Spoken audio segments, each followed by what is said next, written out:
يا مساء الجمال يا حبيب اخوك، عامل ايه؟ كل سنه وانت طيب. النهارده اول يوم العيد، ويعني انا عبد السلام وده يور فيفورت نيرد افلام، والنهارده جايين نتكلم على فيلم عصابه الماكس. وطبعا انت عارف الريفيو دي ما فيهاش اي نوع من انواع الحق، ويعني لو انت حبيب اخوك وبتتفرج عليا بقالك كتير فانت ما شفتنيش كتير بعمل ريفيو انا قاعد، بس بصراحه انا مكسل اقف النهارده، فخلينا قاعدين. يعني القعده حلوه وانت عارف الفيلم. قبل ما نتكلم على الفيلم عايز احكي لك كده على حاجه صغيره.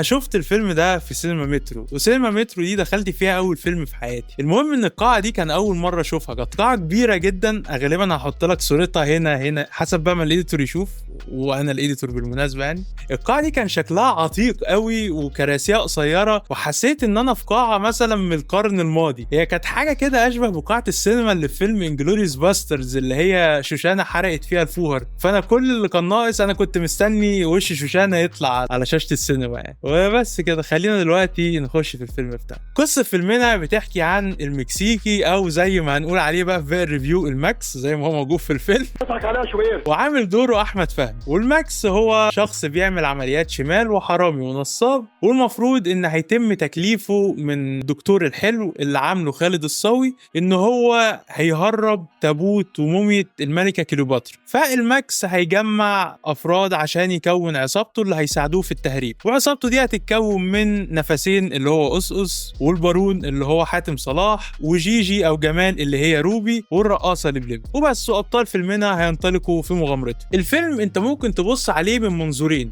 المنظور الاول ان هو فيلم ممتد من العالم بتاع كازابلانكا. يعني احنا عارفين ان المكسيكي ظهر في اخر مشهد في فيلم كازابلانكا، وانه طلع عايش، وطول الفيلم هم عمالين يقولوا ورحمه المكسيكي ورحمه المكسيكي، وطلع عايش. فانت لو هتبص للفيلم من منظور ان هو امتداد لفيلم كازابلانكا فالفيلم هيخيب طموحاتك، ولو هتبص للفيلم من منظور ان هو فيلم مستقل لوحده فالفيلم هيخيب طموحاتك برضه. انا لما قررت اشوف الفيلم ما كنتش رافع سقف طموحاتي نهائيا. يعني انا كان اقصى طموحاتي فيلم كوميدي مسلي لطيف مع شويه اكشن مش سوبر. وكنت بصراحه اتمنى يعني، واللي كنت مستنيه، ان الفيلم ده يكون امتداد لفيلم كازابلانكا ويحكي لنا بقى ماضي المكسيكي او هو كان عمل ايه في حياته، وخصوصا ان فيليب ليبا اللي هي كانت عامله دور زوزو في فيلم كازابلانكا. بس كل ده ما حصلش.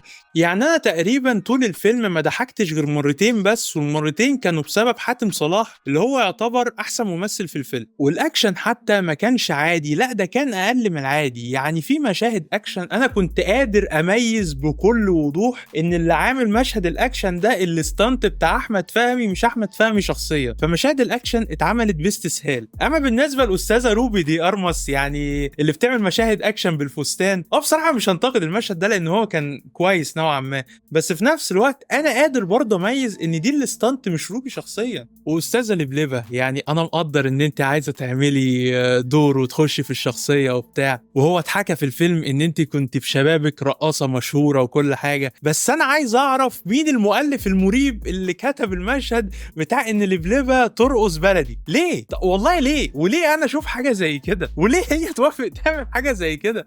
مشهد مريب جدا. حتى لو كان في سياق الفيلم فهو يظل مشهد مريب. يا ستي انا مصدق ان انت كنت رقاصه، مش لازم يعني تاكدي لي للدرجه دي. استنى يا تيمور الطب بيزعل.